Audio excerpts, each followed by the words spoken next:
Ukrainian cities robbed of power once more.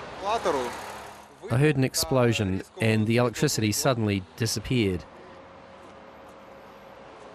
Horror was happening here. A wave of missiles on Wednesday pounded the power grid, cutting electricity across the country, including in the capital Kyiv. The strikes killed 10 people.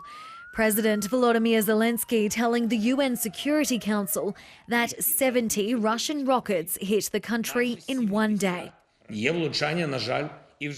Unfortunately, residential buildings were also hit. Hospitals, schools, transport, residential areas, everything was affected. Russian terror led to a blackout, and not only in Ukraine, lights also went out in neighbouring Moldova.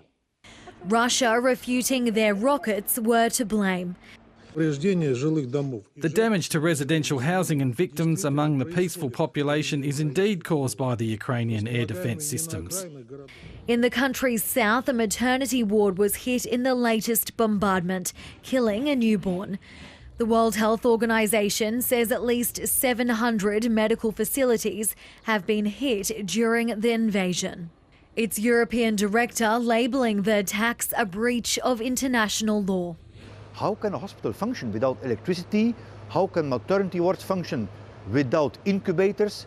Vaccine storage without fridges? Clearly weaponizing winter to inflict immense suffering on the Ukrainian people.